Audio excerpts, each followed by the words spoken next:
দর্শক স্বাগত নিউজ 24 এ আমাদের নিয়মিত আয়োজন আপন ভুবন অনুষ্ঠানে। আমাদের আপন ভুবন অনুষ্ঠানে আমরা শিল্প সাংস্কৃতিক অঙ্গনের কাজ করছেন এরকম অনেকের সাথেই কথা বলে থাকি। আজকে উপস্থিত আছেন আমাদের সঙ্গে এমনই একজন যিনি একাধারে উপস্থাপিকা, মডেল এবং অভিনেত্রী। বলছি ফারা শামস সেউতির কথা। সেউতি, আপনাকে স্বাগত জানাচ্ছি আমাদের আপন ভুবন অনুষ্ঠানে। কেমন আছেন? ধন্যবাদ। একটু ভুল হয়েছে, ফারিহা শামস। আমি খুবই দুঃখিত। ভালো আছেন আপনি? হ্যাঁ, আমি ভালো আছি। শুরুতে আপনার কাজ সম্পর্কে জানতে চাই, এখন কি কাজ করছেন? কাজ সম্পর্কে আসলে রোববার থেকে আমি এটা ছবির কাজ করছি, এটা ফিল্মের কাজ। সো ওটার কাজ শুরু হচ্ছে, আপাতত এটাই। আর কাজের শুরুটা যদি জানতে চাই, যে ছোটবেলা থেকে পড়াশোনা। আমার পড়াশোনা শুরু ভিকারুননিসাে। আমি একদম 1 থেকে 12 আমার কলেজ পুরো 12টা বছর ভিকারুননিসায়। ওখান থেকে জাহাঙ্গীরনগর ইউনিভার্সিটিতে আমি অ্যানথ্রোপোলজিতে মাস্টার্স করেছি, সেখানেও 6টা বছর। তারপরে ওই সময়ই আসলে আমি সামহাও কাজ শুরু করি। প্রথমে বিটিভিতে আমি নিউজকাস্টার হিসেবে শুরু করি, সেখানে 3 মাস আমি খবর পড়েছিলাম। তারপরে ওখান থেকে এনটিভিতে সংস্কৃতি এই সপ্তাহ একটা প্রোগ্রাম দিয়ে শুরু হয় আমার। তো ওইটা করতে করতে 69 নাটকে আসলে ঢুকে যাই। আমার ভাবি আছেন একজন, তো ওনার মাধ্যমে শুটিং দেখতে যেয়ে দেখা গেল যে সরোয়ার ভাই, মোস্তফা সরোয়ার ফারুকী, উনি আমাকে নাটকে দিলেন, চরিত্র দিলেন। 69 নাটকের পরে কি কাজ করা হয়েছে আপনার? 69 নাটকের পরে আসলে অনেকগুলো ধারাবাহিক, একাধারে ধারাবাহিক, তারপরে 1 ঘন্টার কাজ, বিজ্ঞাপন অনেকগুলো, কিছু প্রোগ্রাম উপস্থাপনা, সব মিলে অনেকগুলো কাজ। এর মধ্যে লাল নীল বেগুনি, চলবে, আরও ছিল 1 ঘন্টার অনেকগুলো কাজ আসলে ছিল। নো ম্যানস ল্যান্ড, প্রিয় পারভিন, দেন যত দূরে যাই ফের দেখা হবে। মোটামুটি সবার সাথে কাজ করা হয়েছে আসলে সামহাও। আমরা তো জেনেছি আসলে যে আপনি কিছুদিন আগে একটি সিনেমা করেছেন, সেই সিনেমাটা সম্পর্কে জানতে চাই। সিনেমাটা সেটা হচ্ছে সাইফুল ইসলাম মান্নুর পরিচালনায়, চ্যানেল আইয়ের পৃষ্ঠপোষকতায় ছবিটা। পুত্র, এটা একটা অটিজম নিয়ে, অটিস্টিক বাচ্চা নিয়ে। আমার অপোজিটে ছিলেন ফেরদৌস ভাই। তো আমাদের বাচ্চাটাই অটিস্টিক থাকে, তো সেটা নিয়ে আসলে ছবিটা মুক্তি পাবে, কবে পাবে আসলে এটা এখনো শিওর না, জানি না আমি। তবে এটা প্রিমিয়ার হয়ে গেছে, অনেকেই দেখেছে, ভালো ফিডব্যাক বললো। পুত্র সিনেমাতে আপনার চরিত্রটি কি ছিল আসলে? চরিত্র ছিল আমরা দুজন স্বামী স্ত্রী, তাদের বাচ্চাটা থাকে অটিস্টিক, স্পেশাল চাইল্ড। তো আমি ওই মাটার ভূমিকায় আমি। তো আমার হাজব্যান্ড থাকেন ফেরদৌস ভাই, যে বাবার ভূমিকায়। তো আমাদের দুজনের ছেলেই আসলে স্পেশাল চাইল্ড, তো তাকে নিয়ে ছবিটা, এবং এর মধ্যে আমরাও নানাভাবে আছি। ভবিষ্যতে কি কাজ করতে যাচ্ছেন? ভবিষ্যতে কাজ আসলে অবশ্যই চাই ভালো একটা স্ক্রিপ্টে, সেটা বিজ্ঞাপন হোক, নাটক হোক, আর চলচ্চিত্র হোক, যেটাই হোক, একটা ভালো চরিত্র যেটা হয়তো আমার সাথে যাবে, যেটাতে আমি পারবো, আমার কমফোর্ট জোন থেকে। তো সেভাবে হলে অবশ্যই কোনো একটা আরও অনেক কাজ করা হবে, এই আশা। আপনি তো দীর্ঘদিন দেশের বাইরে ছিলেন। আমি এখনো দেশের বাইরেই আসলে। দেশের বাইরে আমার শুরু থেকেই আমি কাজ করি দেশের বাইরে। আমার হাজব্যান্ড কুয়েত এয়ারওয়েজে আছে, ও কুয়েতে থাকি আমরা। And I am blessed with 2 kids, আমার 2টা ছেলে। তো যার জন্য আমার সংসার আসলে বাইরে, বাট এর মধ্যে আসা যাওয়া, কারণ এটার আমি এই শখ, ভালো লাগাটা ছাড়তে পারি না আসলে। তো কোনো না কোনোভাবে আমার এখানে যখনই কোনো কাজের অফার আসে, বা অনেকেই বলে, গেলেই ফেসবুকে বা নানাভাবে সবাই কল দেয় বা কথা বলে, তখন মানে আমি ওখানেও কিছুতে এঙ্গেজ হতে পারি না, মনে হয় যে না, আমি এখানে আসবো, করব। তো এটা এক ধরনের একটা প্যাশন বলতে পারেন, একটা ভালো লাগা বলতে পারেন, সেই ভালো লাগা থেকে আসলে কাজগুলো করা। দেশের বাইরে থেকে আসলে দেশে কাজ করাটা কিভাবে হয়? মানে কাজের জন্য তো আপনাকে দেশেই আসতে হয়। হ্যাঁ, দেশেই আসতে হয়। আমি চলে যাই, এই জন্য আমি রেগুলার না, এই জন্য আমাকে সবাই সবসময় আসলে দেখে না, সরি, সবসময় সবাই দেখে না, কারণ আমি থাকি বাইরে। তো অবশ্যই কিছু স্পেশাল কাজ হলে, ভালো একটা কাজ হলে আমি যখন আসি, বা আমাকে বলে যে ওই সময় আমি করব, আপনি থাকবেন। যেমন এখন এই ছবিটার জন্য, চলচ্চিত্রটার জন্য আমি কিন্তু আমার থাকাটা বাড়িয়েছি, মানে আমি এক্সটেন্ড হয়েছে। দেশের বাইরে কাজ করা হয়েছে কি আপনার? দেশের বাইরে আমার কাজ করা হয়নি, আর যেখানে থাকি ওখানে কোনো স্কোপ নেই এসবের। আচ্ছা, দেশের বাইরে কিছু হয়নি। তো আপনার নাটকের কথা একটু জানতে চাই। নাটকের কথা এখন আপাতত আমি নাটক করছি না, কারণ যেটা হয় যে একটা সিরিয়ালে যদি আমি ঢুকি সেটার পক্ষে কমিটেড থাকা এখন সম্ভব না, কারণ আমার যেতে হয়।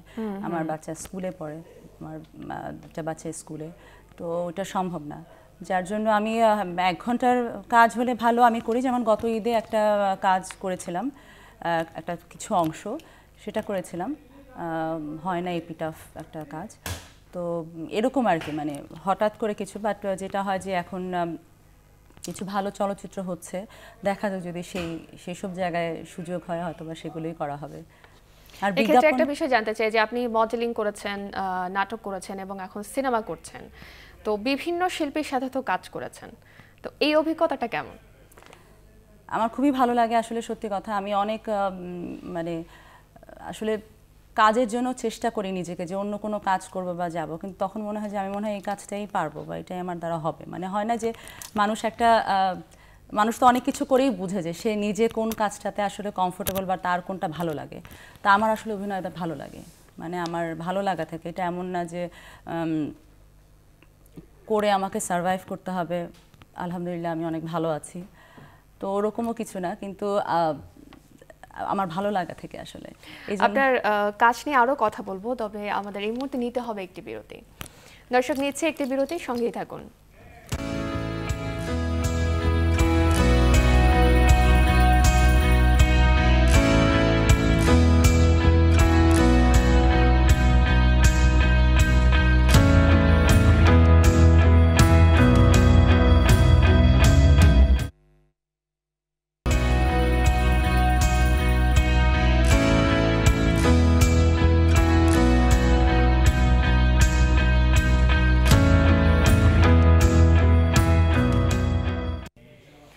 দর্শক, বিরতির পর আবার স্বাগত আমাদের আপন ভুবন অনুষ্ঠানে। আমাদের আজকের অতিথি মডেল, অভিনেত্রী এবং এক সময়কার সংবাদ উপস্থাপিকা ফারিহা শামস সেউতি। আমরা কথা বলছিলাম আপনার কাজ নিয়ে। তো অনেক ধরনের নাটক করেছেন, তো এর মধ্যে এমন কোনো চরিত্র কি আছে যেটি আপনার মনে এখনো দাগ কেটে আছে? হ্যাঁ আছে আসলে। আমি একটা কাজ করেছিলাম মোস্তফা সরোয়ার ফারুকীর নো ম্যানস ল্যান্ড। ওই কাজটার কথা আসলে সবাই এখনও কিছু না কিছু মনে রেখেছে। তো কাজটা খুব সুন্দর ছিল, এবং ওইখানে আমার সাথে ছিলেন জয় আপা।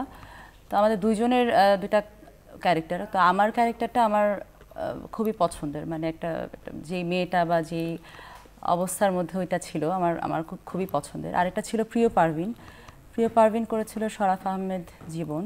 ও একটা মুক্তিযুদ্ধের উপরে। তো এখানেও প্রিয় পারভিন ক্যারেক্টারটা যেটা ছিল অবশ্যই মুক্তিযুদ্ধের সময় একটা প্রেমের কাহিনী নিয়ে একটা মেয়ের সাথে, মোশাররফ ভাই ছিলেন আমার সাথে। তো ওইটাও খুব একটা মজার, মানে একটা সুন্দর ক্যারেক্টার ছিল। তো কিছু ক্যারেক্টার থাকে যে করতে এনজয় করি, মজা লাগে। আপনার স্বপ্নের কোনো চরিত্র আছে যে চরিত্রটি আপনি অবশ্যই করতে চান? আমি চাই কিছু চ্যালেঞ্জিং কাজ করতে। যেমন চ্যালেঞ্জিং কাজ মিনস আমার কাজের মাধ্যমে যাতে কোনো মেসেজ থাকে, মানে আমি যাতে কিছু বলতে পারি, মানে এটা দেখে। আর আমি চাই যে এমন কিছু যেটা, কারণ আমাদের সোসাইটিতে, ইভেন নট সোসাইটি, মানে প্রতিটা ঘরে ঘরে আসলে এমন কিছু ক্যারেক্টার বিলং করে যেগুলো, মানে যে ক্যারেক্টারগুলো আমরা আসলে কখনোই আমরা পর্দায় দেখি না। আর বাইরের কথা বলবো না, কিন্তু আমাদের দেশের যে ক্যারেক্টারগুলো দেখানো হয় বেশিরভাগ ক্ষেত্রেই মানে একটা সাজানো গোছানো ক্যারেক্টার, কিন্তু মানুষের জীবন কিন্তু এত সাজানো গোছানো না। জীবনটা অনেক এলোমেলো, এবং জীবনটা জানি সব এলোমেলো অবস্থাটাই হয়তো বা পর্দায় দেখানো সম্ভব না, কিন্তু যেটুকু যায় একটা মানুষের যেই মানে পরিবর্তন, যে জীবনের যে প্রতিঘাতগুলো, তো এই জিনিসগুলো যদি দেখানো যায় আমার মনে হয় সেটা অনেক বেশি রিয়েলিস্টিক এবং অনেক বেশি, আমার মনে হয় যে দর্শক আস্তে আস্তে, আমাদের দেশের মানুষ অনেক বেশি বোদ্ধা হয়ে যাচ্ছে, মানুষের অনেক বেশি বোদ্ধা। এরা দর্শক আর বোকা নাই, আমরা আসলে আর বোকা নাই। আপনি নিজেও অভিনেত্রী, আপনার প্রিয় অভিনেতা এবং অভিনেত্রীর কথা শুনতে চাই। আমার এখানে প্রিয় অভিনেতা আমার মোশাররফ ভাই, দিনার ভাই। আমার ওদের অভিনয় নাটকের কথা যদি বলি আমার খুবই ভালো লাগে। আর রনক, ভালো অভিনয় করে, ওর অভিনয় আমার ভালো লাগে। আর হচ্ছে মেয়েদের মধ্যে অবশ্যই বলবো জয়াপার কাজ আমার ভালো লাগে। সে অনেক ডেডিকেটেড একজন আর্টিস্ট, তো সেই হিসেবে ওর কাজ আমার ভালো লাগে। আমরা তো একটু আগে কথা বলছিলাম যে কাজ করার ক্ষেত্রে না, মানে বাস্তব জীবনের ক্ষেত্রে নানা ঘাত প্রতিঘাতের কথা। তো আপনি তো হচ্ছেন বিভিন্ন মাধ্যমে কাজ করেছেন, এক্ষেত্রে আপনি কোনো বাধা বিপত্তির সম্মুখীন হয়েছেন কিনা, অথবা কোনো তিক্ত অভিজ্ঞতা আছে কিনা? প্রত্যেকটা মানুষই তার পছন্দ যখনই সে অ্যাচিভ করতে যায়, বা যখন তার ভালো লাগা বা প্যাশনটাকে আঁকড়ে ধরে রাখতে চায়, অনেক বাধা, অনেক বিপত্তি আসেই আশেপাশে। এবং এটা মানে এটার সাথে স্ট্রাগল করেই যেতে হবে। এটার সাথে অনেক সংঘর্ষ ঘটে, অনেক কিছু ঘটে, আর এটা করেই আসলে যেতে হয়। অবশ্যই আছে, কিন্তু একটা পর্যায়ে যখন সবাই সাপোর্ট করে, ফ্যামিলি সাপোর্ট থাকে, হাজব্যান্ডের সাপোর্ট থাকে, এটাই আসলে সবচেয়ে বড় পাওয়া। আর আমার মনে হয় যে ওই অ্যাচিভমেন্টের জায়গাটুকু কিছু না কিছু হলেও আমি পেয়েছি। আমার যা সংঘর্ষ, যা ঘাত প্রতিঘাত যতটুকুই ছিল, এখন আমার পরিবার, আমার মা বাবা, আমার হাজব্যান্ড, আমার বাচ্চাদের কাছ থেকে আমি অনেক সাপোর্ট পাই। এবং যতটুকুই করি, আসলে এখন সমস্যা হচ্ছে কি, আমি আমার বাচ্চাদের ছেড়ে থাকতে আমার কষ্ট হয়। আচ্ছা আচ্ছা। তো ওদেরকে রেখে যখন বের হই, সবসময় একটা গিল্টি ফিলিংস কাজ করে যে ও বাসায়, ওকে সময় দিচ্ছি না। তো এই কষ্ট লাগা আমার মনে হয় সব মারাই যারা কাজ করেন সবারই এই অনুভূতিটা ফিল হয়। কিন্তু তারপর আমরা করি, আমরা বাইরে যাই, আমরা যেতে হয়, আমরা করি, কাজে যাই, এমনিতে ঘুরতে যাই, তারপর যেতে হয়, যাই আমরা। তো এটাই আর কি, মানে সংঘর্ষ সবসময় থাকে। এই যে এখন যে সংঘর্ষটা, মানে আমার বাচ্চাটাকে রেখে আমি যাচ্ছি, আমার যে মানসিক দ্বন্দ্ব, যে আমি আমার বাচ্চাটাকে বাসায় রেখে কাজে যাচ্ছি, 3 দিন থাকবো না, 4 দিন থাকবো না, ওকে দেখবো না, তো এই যে মনস্তাত্ত্বিক দিকটা, এটাও তো একটা সংঘর্ষ। তো এইভাবে প্রতিনিয়তই আসলে মানুষকে করতে হয়, আর আমরা মাদেরকে করতেই হবে। স্বপ্নের কথা একটু জানতে চাই, যে ছোটবেলায় কি স্বপ্ন দেখতেন? অভিনেত্রী হবেন? ছোটবেলায় আসলে আমার কোনোই স্বপ্ন ছিল না। স্বপ্ন বোঝার আগে আসলে অনেক কিছু হয়ে গেছে। আসলে আমি কলেজের পরপরে আমার বিয়ে হয়ে যায়, সো আমি তারপরে ইউনিভার্সিটি পড়ালেখা সব মিলে তারপরে কিভাবে অভিনয় কাজে। তবে ছোটবেলায় যেটা আমার বাবা মা আমাকে গান শিখিয়েছিলেন, তাদের ইচ্ছা ছিল আমি যাতে গানে কিছু হই, তারপরে বিশেষ পরীক্ষা টরীক্ষা দিয়ে কিছু ক্যাডার হয়ে যাব, এরকম আর কি কিছু। বাট সেগুলো কিছু হয়নি আলটিমেটলি। যা হলো যে আমি আমার মনের গতিতে চলি আর কি, আমার মন যখন যেটা বলছে ওই গতিতে। মনের গতি নিয়ে স্বপ্ন সামনে কত দূর? মনের গতি নিয়ে স্বপ্ন, আপাতত স্বপ্ন যদি বলি, সেটা হচ্ছে যে কি বলবো, ছেলেগুলো যাতে সুস্থ মতো বড় হয়, পড়ালেখা করে, ভালো থাকে। আর আমার স্বপ্ন বলতে যেটা, এভাবেই যতটুকু আগানো যায়, করা যায়, যদি প্রপারলি আমাকে আমার কাজটুকু, আমি যা পারি, যতটুকু আমার ট্যালেন্ট বা যেটুকু আমি কাজ করতে শিখেছি বা পারি, সেটুকুও যদি কাজে লাগিয়ে যদি কেউ আমাকে চায়, বা আমার জায়গাটুকু যদি পরিষ্কার করে আমাকে নেয়, আমার মনে হয় সেটুকু আমার জন্য অনেক অনেক বেশি। এবং আমার মনে হয় আমি করতে পারবো, এবং আমি চাই সেরকম কিছু করতে। মঞ্চে কখনো কাজ করা হয়েছে কি আপনার? মঞ্চে কাজ করা হয়নি আসলে, কিন্তু আমার খুবই ইচ্ছা, খুবই শখ। মঞ্চে সুযোগ হলে অবশ্যই আমি করব। যদি এরপরও কখনো, আমি কিছু মানুষের সাথে কথা বলেছি, যদি তারা আমাকে সুযোগ দেন, আমি একটা চেষ্টা করব মঞ্চে, আমার খুবই শখ। কাজের কথায় আবার ফিরে আসি, যে আপনি যেটা বলছিলেন যে বিভিন্ন ধরনের সমস্যা এবং পারিবারিক সাপোর্ট, নারী হিসেবে আসলে আপনি মডেলিং করছেন, অভিনয় করছেন, নারী হিসেবে এই জায়গাটা আসলে কতটা সহনশীল, মানে নারীরা আসলে কতটুকু সাপোর্ট পায় এই কাজ করতে গিয়ে? এটা ভালো জিনিস। সেটা হচ্ছে, আমরা প্রথমত একটা মেয়ে যখন কাজ করতে আসে, একটা ছেলে যতভাবে কাজ করে, রাতে বাইরে থাকে, কাজ করে, অবশ্যই এটা একটা শুটিং করতে হয়, আমাদের ওভারনাইট হয়, লেট হয়, কিন্তু একটা ছেলের জন্য যতটা ইজি, আসলে একটা মেয়ের জন্য ততটা ইজি না। এই প্রসঙ্গে আরও কথা বলবো, তবে আমাদেরকে আরও একটি বিরতি নিতে হচ্ছে। দর্শক, আপন ভুবন অনুষ্ঠানে আছেন আমাদের সঙ্গে ফারিহা শামস সেওতি, তার সঙ্গে আরও কথা হবে, তবে একটি বিরতির পর।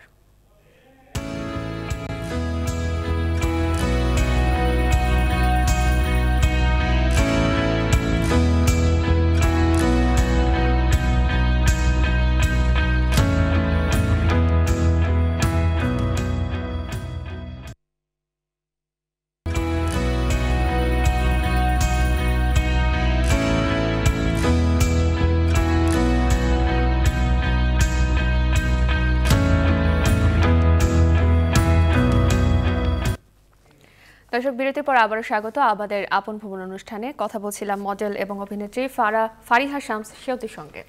আপনি যেটা বলছিলেন যে মেয়েদের এবং ছেলেদের কাজ করার ভিন্ন ভিন্ন জায়গা বা ভিন্ন ভিন্ন সমস্যাগুলো কি কি আসলে? সমস্যাগুলো আসলে স্পেসিফিক, আমি আমার সমস্যা দিয়ে তো আর সবারটা বলতে পারবো না, এক একজনের এক এক সমস্যা। বাট যদি আমরা জেনারেলাইজ করি একটা কথা, যে ছেলেরা যত সহজে আসলে কাজ করার জন্য তাদের জায়গাটা উন্মুক্ত থাকে, একটা মেয়ের ক্ষেত্রে আসলে সেটা হয় না। আর একটা মার ক্ষেত্রে তো আরও হয় না, অনেক কিছু আগে চিন্তা করতে হয় ছেলে মেয়েদের কথা। অবশ্যই, তবে এখানে যদি ওই সাপোর্ট, একটা মেয়ে যদি ওই সাপোর্ট পরিবার থেকে, তার ফ্যামিলি থেকে, সে যদি তার হাজব্যান্ড বাচ্চাদের থেকে ওই সাপোর্টটা পায়, আমার মনে হয় একটা মেয়েকে কোনোভাবেই দমানো সম্ভব না। কারণ অসম্ভব অনেক অনেক গুণের অধিকারী হয়ে একটা মেয়ে জন্মায়, এবং সে যখন তার গুণটাকে 100% কাজে লাগায়, তাকে কেউ কখনো আটকাতে পারে না আসলে। এবার আপনার ব্যক্তিগত জীবনে একটু আসে, সেটা হচ্ছে যে আপনার শখ কি, অবসর সময় কি করেন? আমি অবসর সময় আসলে অবসর পাই অল্প, বাট যেটুকু পাই সেটুকুতে গান শুনি, বাচ্চাদের সাথে মাঝে মাঝে খেলি, নয়তো টিভি দেখি। আর মাঝে মাঝে আমি ম্যাগাজিন পড়ি, খুব ম্যাগাজিন পড়ি। তো বিভিন্ন রকম হাউস ডেকোর বা এইসবের উপরে যে বইগুলো থাকে, প্রিভেনশন জাতীয় বই, তো ওইগুলো আমি খুব পড়ি, আমার পড়তে ভালো লাগে। তো এই আর কি। আপনি বলছিলেন যে ছোটবেলায় গান শিখেছেন এবং পরিবার থেকে চাইছিল যে আপনি। হ্যাঁ, আমি গান শিখেছিলাম। বেশ, আমার বাবা আমার মা দুজনেই গান খুব পছন্দ করে, তারা খুব গান ভালোবাসে, খুব সবসময় দুজনে গুনগুন করে। তো আমাদের পরিবারের মধ্যে সবসময় একটা গান বাজনা চলে আর কি সবসময়। তো এটা ধরে খুব পছন্দের জিনিস। একটি গান শুনতে চাই। আমার অবস্থা খুবই খারাপ আসলে, আপনি দেখছিলেন যে আমি খুবই কাশছিলাম, বাট 2 লাইন আমি আস্তে আস্তে গান শুনছিলাম তখন আমি হেডফোনে। তো ওইটা আমার মনে হচ্ছে আমি জাস্ট 2 লাইন একটু গুনগুন করবো, প্লিজ। জানাতে যত চাই কথায়, হারায় ততই মানে, ভালোবাসি তোমায় তাই জানাই গানে। জানাতে যত চাই কথায়, হারায় ততই মানে, ভালোবাসি তোমায় তাই জানাই গানে। এইটুকুই গাই না, আপনি কিন্তু ভালো গান। আমার অবস্থা খুবই খারাপ, নাহলে আর একটু গেতাম, খুবই কাশি হচ্ছে। না, তারপরে আপনি ভালো গান করেন। আসলে গান নিয়ে কোনো পরিকল্পনা আছে কি? গান নিয়ে না, আপাতত কোনো পরিকল্পনাই নাই। কেউ আমাকে গাওয়াও, আমার মা সবচেয়ে খুশি হবে, আমার বাবা সবচেয়ে খুশি হবে যদি আপনি আবার গান করেন। আমি গান করলে আমরাও চাই আপনি আবার গান করেন এবং সামনে আরো ভালো ভালো কাজ করেন, আমাদেরকে অনেক ভালো ভালো নাটক এবং চলচ্চিত্র উপহার দেন। ফারিহা শামস সেওতি, আপনাকে অসংখ্য ধন্যবাদ আমাদের আজকের আপন ভুবন অনুষ্ঠানে আসার জন্য। আপনাকে অসংখ্য ধন্যবাদ, আর চ্যানেলকে ধন্যবাদ, আমার প্রোডিউসারকে ধন্যবাদ, যিনি আমাকে মনে করে ডেকেছেন। আর অনেক অনেক ধন্যবাদ, দোয়া করবেন আমাদের জন্য। আপনি অনেক ভালো থাকবেন। দর্শক, এই ছিল আমাদের আজকের আপন ভুবন অনুষ্ঠানে। ফারিহা শামস সেওতি তার সামনের জীবন আরো সুন্দর হোক, উনি সামনে আরো ভালো ভালো কাজ করুক, এই প্রত্যাশা নিয়ে শেষ করছি আপন ভুবন। সঙ্গেই থাকুন, দেখতে থাকুন নিউজ 24।